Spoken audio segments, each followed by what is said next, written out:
మీ ఎలాంటి వ్యాపార ప్రకటనలకైనా వెంటనే మా ఛానల్ సంప్రదించండి. శిరీష ప్రస్తుతం మనతో పాటు ఉన్నారు ప్రముఖ ఆధ్యాత్మికవేత్త, జ్యోతిష్య పండితులు, సంకల్ప మందిర్ నిర్వాహకులు బ్రహ్మశ్రీ నందిబట్ల శ్రీహరి శర్మ గారు. గురుగారితో మాట్లాడదాం. నమస్కారం గురుగారు. వాగర్థావివ సంపృక్తౌ వాగర్థ ప్రతిపత్తయే జగతః పితరౌ వందే పార్వతీ పరమేశ్వరౌ. ఆదిత్యాయ చ సోమాయ మంగళాయ బుధాయ చ గురు శుక్ర శనిభ్యశ్చ రాహవే కేతవే నమః. శృంగేరి జగద్గురు పీఠాధిపతులకి, కంచి పీఠాధిపతులకి నమస్కారములు తెలియజేసుకుంటూ కార్యక్రమాన్ని ప్రారంభిద్దాం.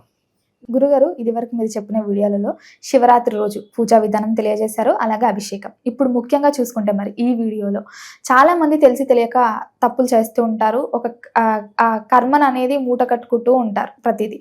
సో ముఖ్యంగా మరి శివరాత్రి రోజు ఏ పుష్పాలతో ఆ శివుణ్ణి పూజిస్తే మంచి జరుగుతుందంటారు? తప్పకుండానమ్మా.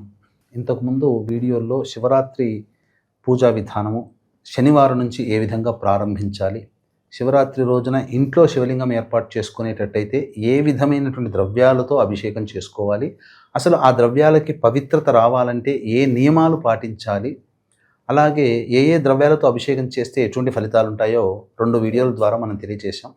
ఇప్పుడు ఏ ఏ పుష్పాలతో అభిషేకం చేస్తే ఏ ఏ పుష్పాలు గొప్పవి, ఒక్కొక్క పుష్పము ఒక్కొక్క కంటే ఏం గొప్పది అనేటువంటి విషయాల గురించి తప్పకుండా మనం తెలియజేద్దాం. ఈ యొక్క వీడియోని ఆశాంతం వీక్షించండి. ఈ యొక్క వీడియోలో మీకు అన్నీ దొరకాలని లేదు, కానీ చాలా మటుకు దొరుకుతాయి పుష్పాలు. కాబట్టి ప్రతిదీ కూడాను చాలా జాగ్రత్తగా విని నోట్ చేసుకొని ఆ పుష్పాలని సేకరించుకునే ప్రయత్నము చేసి ఆ విధంగా శివరాత్రి రోజున అర్చించిన మానవుడి యొక్క పుణ్య రాశి ప్రభావము లెక్కించడానికి మనకు సమయం సరిపోదు, దేవతలకి కూడా సమయం సరిపోదు. అంతటి మహిమాన్వితమైనటువంటి శక్తి ఆ పరమేశ్వరుడు మనకు కేవలం అర్చించిన పిదపనే మనకు అనుగ్రహిస్తాడు. కాబట్టి ఆలస్యం చేయకుండా అన్ని వివరాలని మీరు నోట్ చేసుకోండి. అయితే వీక్షించేటువంటి ప్రేక్షకులు కూడా మహాశివరాత్రి సందర్భంగా మన పీఠ ఆధ్వర్యంలో మీ జాతకరీత్యా కలుగు అన్ని రకాల సమస్యల నివారణకి, ముఖ్యంగా శివానుగ్రహాన్ని అందించాలనే ఉద్దేశంతో మహిమాన్విత కాశీక్షేత్రంలో శివరాత్రి రోజున విశ్వేశ్వర స్వామి దేవాలయ ప్రాంగణ సమీపంలో ఈ యొక్క ప్రదోషకాల సమయంలో రుద్రపారాయణము, రుద్రాభిషేకాలు జరపబడతాయి. అవకాశం ఉన్న వాళ్ళు 15వ తారీఖు సాయంత్రం 6 గంటల లోపల మీ గోత్రనామాదులు నమోదు చేసుకోవచ్చు. స్క్రీన్పై కనిపిస్తున్న నెంబర్కి నమోదు చేసుకోవచ్చు. అలాగే 17వ తారీఖు సూర్యగ్రహణము, పంచగ్రహ కూటమి ఏర్పడుతుంది. ఇది మన భారతదేశంలో కనిపించకపోయినప్పటికీ దాని ప్రభావం మన భారతదేశం తప్పకుండా ప్రపంచవ్యాప్తంగా ఉంటుంది. వృషభ, మిథున, కర్కాటక, సింహ, తుల, వృశ్చిక, మకర, కుంభ, మీన రాశుల్లో జన్మించిన వారికి గ్రహణ దోషం ఉంటుంది. కావున మధ్యాహ్నం 3 గంటలకి ఈ యొక్క గ్రహణ దోష నివారణ పూజలు, హోమాలు, చండీ హోమము, మృత్యుంజయ, రుద్ర, సుదర్శన, శని దోష నివారణకి శనీశ్వర హోమాలు జరిపించడం జరుగుతుంది. 17వ తారీఖు రోజున మధ్యాహ్నం 1 గంటల లోపల ఈ కార్యక్రమంలో నమోదు చేసుకోదలిచిన వాళ్ళు నమోదు చేసుకోవచ్చు. అవకాశం ఉంటే 2 నమోదు చేసుకోవచ్చు, లేదా ఒక కార్యక్రమంలో నమోదు చేసుకోవచ్చు. శక్తిపాతం చేసినటువంటి కరుంగలి మాల ఇవ్వడం జరుగుతుంది. ఇక మనం వివరాల్లోకి వెళ్ళినట్లయితేనమ్మా, ప్రధానంగా ఈ సంబంధించినటువంటి జిల్లేడు పుష్పము, ఒక తెల్ల జిల్లేడు పుష్పముతో ఈశ్వరునికి సమర్పిస్తే 10 బంగారు నాణాలు సమర్పించిన ఫలితం వస్తుంది. ఒక జిల్లేడు. అటువంటిది 1000 జిల్లేడు, 1000 × 10 ఎంత? 10,000 బంగారు నాణాలతో అర్చిస్తే వచ్చే ఫలితము కేవలం ఒక్క గన్నేరు పుష్పంతో అర్చిస్తే వస్తుందట. అటువంటిది 1000 గన్నేరు పుష్పాలతో అర్చించేటువంటి ఫలితము ఒక్క మారేడు దళముతో అర్చిస్తే వస్తుందట. ఇటువంటి 1000 మారేడు దళములతో అర్చిస్తే వచ్చే ఫలితము ఒక్క పద్మము, అంటే తామర పువ్వు ఉంటుంది కదా, ఆ తామర పువ్వులో ఒక్క రెక్కని సమర్పిస్తే వస్తుందట.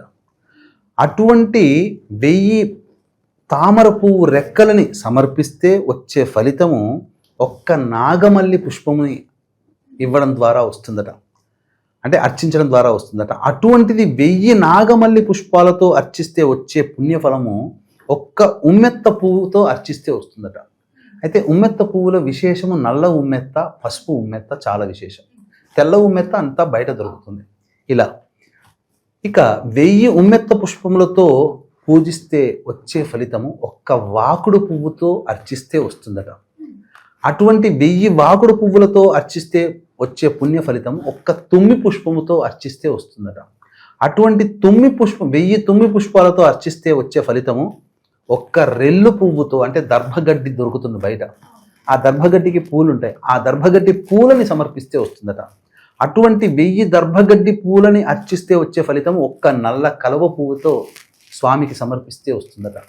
కాబట్టి దీన్ని అర్థం చేసుకోండి అమ్మా, నల్ల కలువ పుష్ప అన్నిటికంటే చాలా విశేషము. అటువంటి 1000 నల్ల కలువ పుష్పాలతో అర్చిస్తే అటువంటి వాడికి కల్పాంతం వరకు కూడాను పరాక్రమం కలవాడే శివ సాయుధ్యాన్ని పొందుతాడట. ఉమ్మెత్త పువ్వులతో ఒక్కసారి శివుని అర్చిస్తే 1,00,000 గోవులు దానం చేసిన పుణ్య ఫలితం దక్కుతుందట. అలాగే మారేడు దళముతో అర్చిస్తే, శివలింగాన్ని పూజిస్తే అటువంటి వాడు సకల పాపముల నుంచి విముక్తుడై ఆ యొక్క పాప దోషము తొలగిపోయి అతను చాలా గొప్ప పుణ్యాన్ని సంపాదించుకుంటాడట. అంటే ఇవన్నీ చేస్తే మన శరీరంలో ఒక బరువు అనేటువంటిది తొలగిపోతుందమ్మా. అంటే మన శరీరంలో ఏదో ఒక నెగిటివ్ ఎనర్జీ బయటికి వెళ్ళిపోతున్న భావన భక్తిపూర్వకంగా మనస్సుని లగ్నం చేసి అర్చించిన వాడికి, ఈ చెప్పినటువంటి పుష్పాలతో అర్చించిన వాడికి కలుగుతుంది. ఇంకా విశేషంగా ఏం చెప్పబడిందంటే, ఏ ఏ పుష్పాలతో అర్చిస్తే ఏ ఏ రకమైన దోషాలు తొలగిపోతాయో మనకి ఇందులో చెప్పబడి ఉంది శాస్త్రంలో. కాబట్టి జాగ్రత్తగా వినండి వీక్షించేటువంటి ప్రేక్షకులు. అలాగే మన పీఠం ఆధ్వర్యంలో మహిమాన్విత కాశీక్షేత్రంలో శివరాత్రి రోజున 15వ తారీఖు ప్రదోషకాల సమయంలో శివాలయ, అంటే విశ్వేశ్వర ఆలయ ప్రాంగణ సమీపంలో రుద్రపారాయణాలు, రుద్రాభిషేకం జరపబడతాయి. ఈ కార్యక్రమంలో సాయంత్రం 6 గంటల లోపల మీ గోత్రనామాదులు నమోదు చేసుకోవచ్చు. అలాగే 17వ తారీఖు రోజున పంచగ్రహ కూటమి, సూర్యగ్రహణం. మన భారతదేశంలో కనిపించకపోయినా ప్రపంచవ్యాప్తంగా ఈ యొక్క ప్రభావం ఉంటుంది. వృషభ, మిథున, కర్కాటక, సింహ, తుల, వృశ్చిక, మకర, కుంభ, మీన రాశిలో జన్మించిన వారికి ఈ యొక్క గ్రహణ దోషం ఉంటుంది. కావున 17వ తారీఖు రోజున మధ్యాహ్నం 3 గంటలకి గ్రహణ దోష నివారణ పూజలు, హోమాలు, చండీ హోమము, మృత్యుంజయం, రుద్రం, సుదర్శనం, దత్తాత్రేయం, అలాగే శని దోష నివారణకి శనీశ్వర హోమాలు జరిపించి శక్తిపాతం చేసినటువంటి కరుంగలి మాల ఇవ్వడం జరుగుతుంది. అవకాశం ఉన్నవాళ్ళు 17వ తారీఖు రోజున మధ్యాహ్నం 1 గంట లోపల మీ గోత్రనామాదులు నమోదు చేసుకోవచ్చు. అవకాశం ఉంటే రెండిట్లో నమోదు చేసుకోవచ్చు, లేదా ఏదైనా ఒక కార్యక్రమంలో స్క్రీన్పై కనిపిస్తున్న నెంబర్కి కాంటాక్ట్ చేసి నమోదు చేసుకోవచ్చు. ఇక మనకు శాస్త్రంలో చెప్పబడినటువంటిదమ్మా, తెల్ల జిల్లేడు పుష్పముతో అర్చిస్తే పరస్త్రీ గమన దోషము తొలగిపోతుంది. కాబట్టి తెల్ల జిల్లేడు పుష్పాలతో అర్చన చేస్తే, మీకు అందుకే కాశీలోకి వెళితే ఎక్కువ శివాలయాల్లో తెల్ల జిల్లేడు పుష్పాలే ఉంటాయి. కలికాలంలో మానవులకి ఈ సంబంధించినటువంటి రహస్య సంబంధాలు ఎక్కువగా ఉంటుంటాయి మగవాళ్ళకి ఎక్కువగా. కాబట్టి ఆ పరస్త్రీ, తన భార్య కాకుండా పరస్త్రీని ముట్టుకున్నటువంటి పాపములు ఏవైతే ఉంటాయో అవన్నీ తెల్ల జిల్లేడు పుష్పాలని భక్తిపూర్వకంగా అర్చించిన వాడికి ఆ యొక్క దోషం తొలగిపోతుంది. అలాగే నల్ల ఉమ్మెత్త పుష్పముతో అర్చిస్తే వాగ్దాన భంగ దోషం. అంటే ఏంటి? అరే నువ్వు ఈ యొక్క పాస్ అయ్యావనుకో, నీకు నేను ఈ సంవత్సరం ఫీజు ఫ్రీ కడతాను, లేకపోతే నీకు నేను ఉన్నాను, నేను చూసుకుంటాను, నీకు నీ ఆపదకి నేను ఇస్తాను అని ఎగ్గొడతారు కదా. లేదా డబ్బులు అప్పుగా తీసుకొని నేను నీకు ఇస్తాను, నేను తీరుస్తాను, ఫలానా రోజుకి ఇస్తాను అని చెప్పి వాగ్దానం చేసి దోషం తొలగిపోతుంది కదా. అట్లా దోషం ఉంటుంది కదా. ఆ దోషాలన్నీ అంటే మాట ఇచ్చి తప్పినందువల్ల వచ్చే దోషం నల్ల ఉమ్మెత్త పుష్పములను అర్చించడం వల్ల వస్తుంది, పోతుంది. శివమల్లి నల్ల ఉమ్మెత్త పుష్పంతో అర్చించడం వల్ల ఆ వాగ్దాన భంగ దోషం పోతుంది. ఇక నాగమల్లి పుష్పాలతో అర్చిస్తే తల్లిదండ్రులని నిందించిన పాపం తొలగిపోతుంది. ఈ రోజుల్లో సర్వసాధారణం అయిపోయింది. పెంచిన తల్లిదండ్రులని ఒక పట్టాన పట్టించుకోకుండా ఎలా పడితే అలా ఇష్టం వచ్చినట్టుగా మాట్లాడతారు కదా. ఆ దోషమంతా కూడా నాగమల్లి పుష్పాలతో ఈశ్వరుని అర్చిస్తే పోతుందట.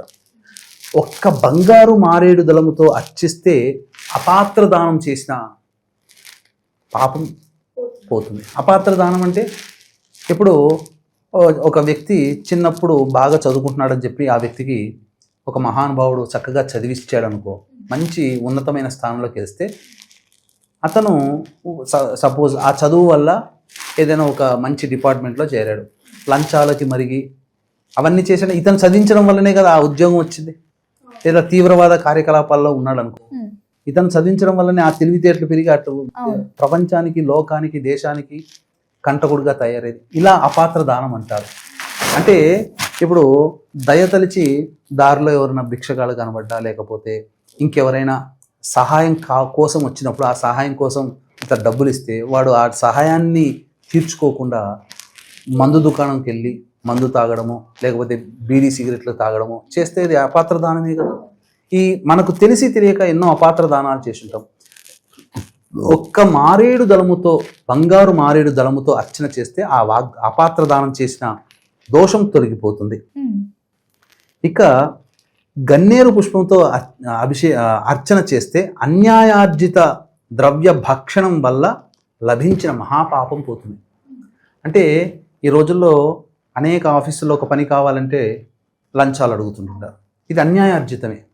ఇప్పుడు ఏ వృత్తిలోనైనా, ఏ వ్యాపారంలోనైనా, ఏ ఉద్యోగంలోనైనా చాలామంది ఉద్యోగము చేస్తుంటారు, ఉదయం నుంచి సాయంత్రం వరకు కూర్చుంటారు, శాలరీ తీసుకుంటారు, వెళ్ళిపోతుంటారు. అది అన్యాయార్జితమే కదా. నువ్వు పని చేయకుండా సంపాదిస్తున్నావు, నువ్వు పని చేస్తున్నావు, 10 రూపాయలు లేదా 20 రూపాయలు పొందాల్సినటువంటిది ఆశకి 100 రూపాయలు నువ్వు ఎక్కువగా పెట్టి అమ్ముతున్నావు. అది అన్యాయార్జితమే.